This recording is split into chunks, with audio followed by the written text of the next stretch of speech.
and welcome back to the GorillaBiker. So today I just want to make a quick video on riding defensively. I know in a couple of videos recently you've seen people kind of pull out on me, which is never ever fun.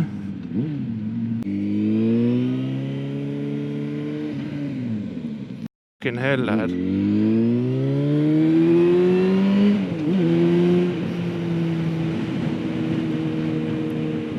That's why you have to be careful all the time and not panic. What a goober. I may need to go change my pants.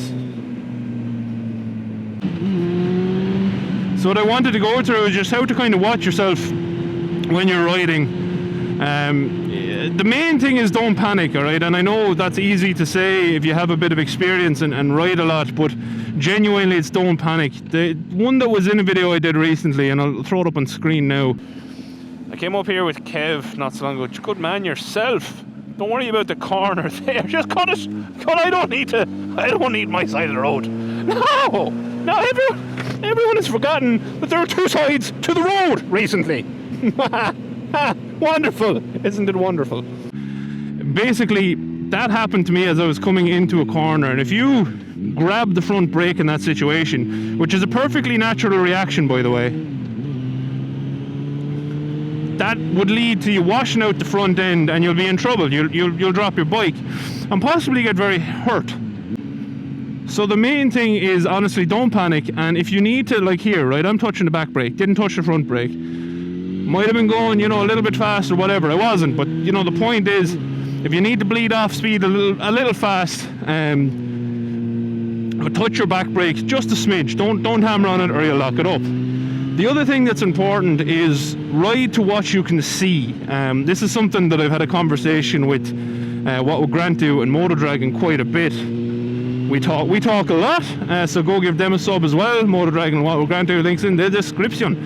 But ride to what you can see. There's no point in you going out and riding like you're on a racetrack, because you're not, Obviously trail brake and all that stuff can be used on the road, but would I advise it? No. Not in Ireland anyway. Maybe in other countries it works. If you have, good sight through all the corners, etc., it might work. But here, again, the defensive riding aspect is basically ride to what you can see, because then you're not reacting, you're preparing. I have no idea what this person's doing, for instance, so I'm not even going too close to them, whatever else. I'm going to get past them when I can, because I don't trust them.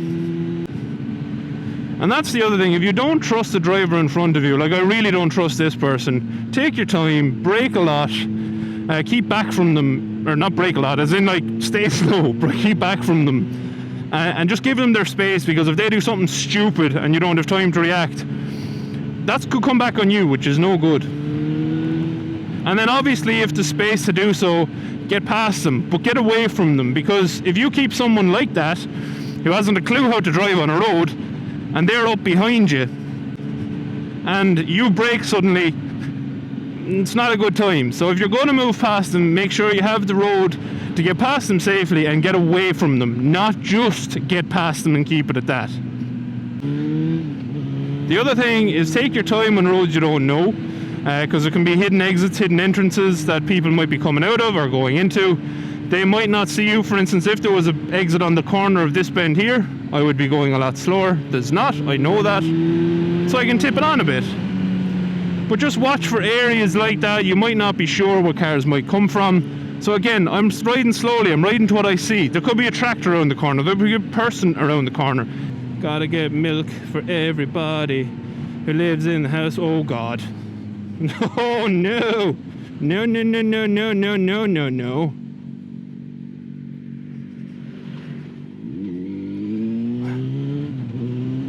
To say I did not enjoy that would be an understatement.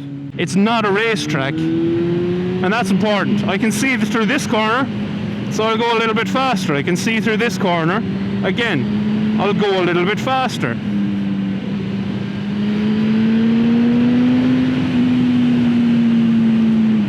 Basically, where you have line of sight, have at it, have fun, it's safe. If you don't have line of sight, like up here, I'm going to slow down again. Do I know the corner? Yeah, I ride here all the time, but I don't know what's around it. Could be a cyclist, could be a car overtaking a cyclist. stuff like that, simple stuff. Ride to the conditions and ride to your level of experience. Oh, cool. Okay.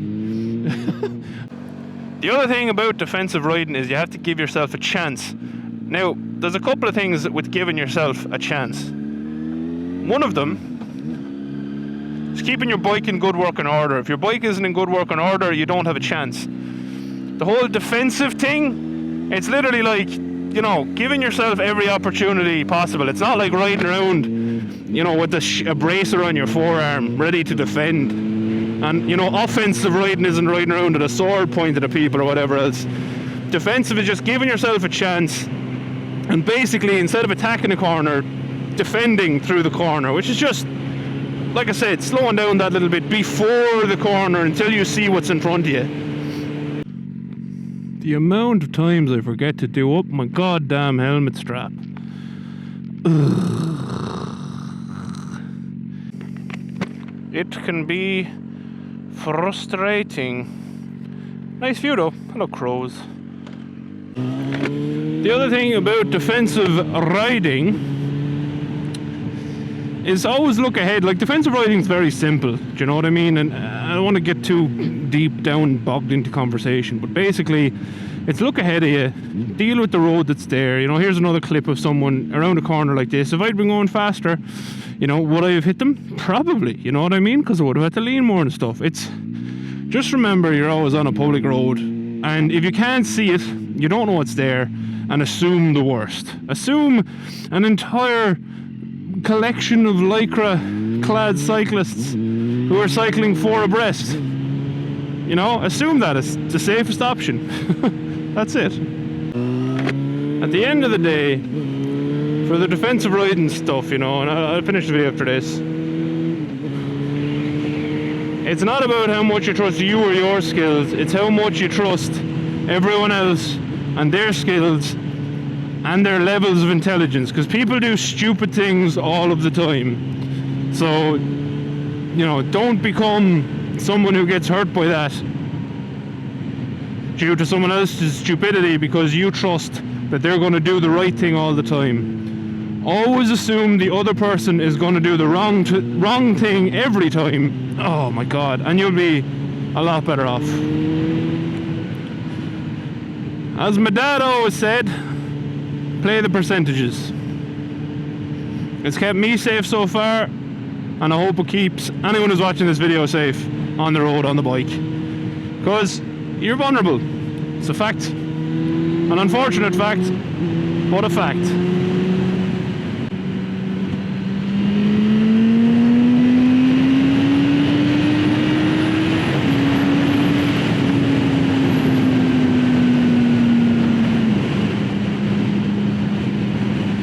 So yeah, that's it really. Just wanted to make a quick video on defensive riding. When you should and shouldn't do it. When you should do it on public roads. When you don't need to do it, I'm not going to say shouldn't. When you don't need to do it on tracks, or if you can see everything in front of you and know the road, have at it. I've never told people not to speed because that would be massively hypocritical. Not that that's an admission to anything, but yeah. Have your fun where you can have your fun safely. Other than that, you know, do what I do, I suppose. Ride a little bit defensively because, you know, then you get more years of enjoyment out of your bike. Yeah, that's it really. If you have any questions on maintenance of bikes and anything else like that, let me know in the comments and I will try help. Until next time, thank you very much for watching. Adios. Outro crew, what's your take on defensive riding? Do you do it? Do you think it should be something that's taught a bit more? Let me know. Also, hi. And bye.